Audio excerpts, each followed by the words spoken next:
கிறிஸ்துவுக்குள் பிரியமானவர்களே, இந்த நாளுக்கான தினசரி தியான வசனம் மத்தேயு எழுதின சுவிசேஷம் 5வது அதிகாரம் 24வது வசனம். மத்தேயு 5:24. Matthew 5:24. அங்கேதானே பலிபீடத்தின் முன் உன் காணிக்கையை வைத்துவிட்டு போய் முன்பு உன் சகோதரனோடே ஒப்புரவாகி பின்பு வந்து உன் காணிக்கையை செலுத்து. காணிக்கை கொடுப்பது என்பது ஒரு சம்பிரதாயமோ ஒரு சடங்காச்சாரமோ அல்ல. நீங்க கர்த்தரோடும் மற்றவர்களோடும் சமாதானத்தோடு இருக்கிறீர்களா, ஒப்புரவாகி இருக்கிறீர்களா என்பதனுடைய அடையாளமாகத்தான் இருக்க வேண்டும். மத்தேயு 8வது அதிகாரத்தில் ஒரு சம்பவம் பார்க்கிறோம். ஒரு குஷ்டரோகி வந்து இயேசு கிறிஸ்துவை பார்த்து கேட்குறான், ஆண்டவரே உமக்கு சித்தமானால் என்னை சுத்தமாக்கும் அப்படின்னு சொல்கிறாரு. அப்போ ஆண்டவரே எனக்கு சித்தம் உண்டு, நீ சுத்தமாகுன்னு சொல்லிட்டாரு. சொல்லிட்டு அதோட விடாமல் 4வது வசனம் பாருங்க. இயேசு அவனை நோக்கி, இதை நீ ஒருவருக்கும் சொல்லாதபடிக்கு எச்சரிக்கையாயிரு, ஆயினும் அவர்களுக்கு சாட்சியாக நீ போய் ஆசாரியனுக்கு உன்னை காண்பித்து மோசே கட்டளையிட்ட காணிக்கையை செலுத்து என்றார். என்ன, நீ வந்து கர்த்தருக்கு காணிக்கையை செலுத்து அப்படிங்கிறத கர்த்தராகிய இயேசு கிறிஸ்து அழகாக சொல்லி கொடுக்கிறார்.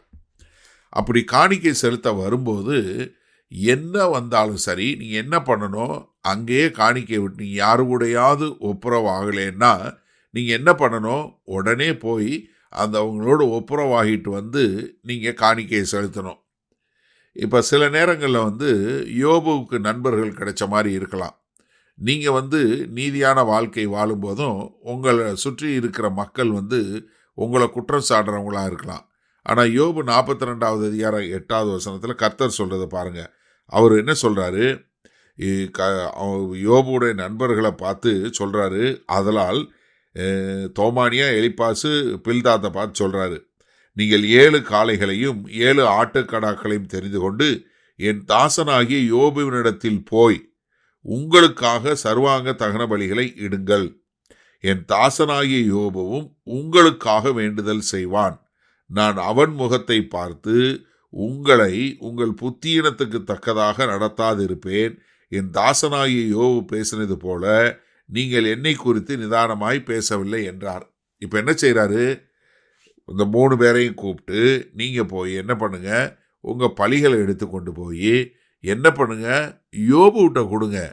யோபு அதை பலி செலுத்திட்டு அவர் உங்களுக்காக ஜெபம் பண்ணுவார். அப்படி யோபு ஜெபம் பண்ணும்போது அவருடைய ஜெபத்தை கேட்டு உங்களுக்கு நீங்கள் செய்த பாவத்திற்கு தக்க தண்டனையை கொடுக்காம உங்களை மன்னிப்பேன் என்று சொல்லக்கூடியதான்.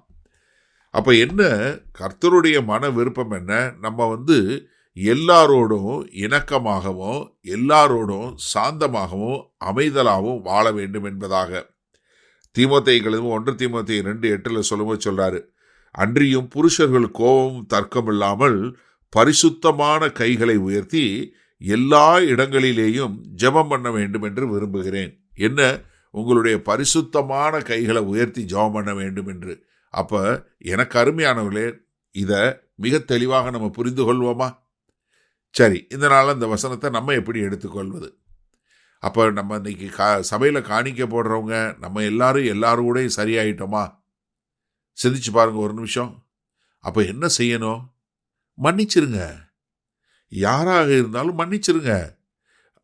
நீங்கள் வந்து எந்த அளவுக்கு நீங்கள் மன்னிச்சு எந்த அளவுக்கு நீங்கள் வந்து அவர்களுக்காய் ஜெபம் பண்ணுறீங்களோ அந்த அளவுக்கு கர்த்தர் உங்களை ஆசீர்வதிப்பார். இப்போ யோபுவை பற்றி வாசித்தோம். யோபுவோட நண்பர்கள் 3 பேரும் வந்து என்ன பண்ணுறாங்க, அங்கே யோபுகிட்ட வந்து பலியை கொடுத்து யோபுவை ஜெபம் பண்ண சொல்கிறாங்க. அப்போ என்ன பண்ணுறாரு, எலிப்பாசு, பில்தாத்து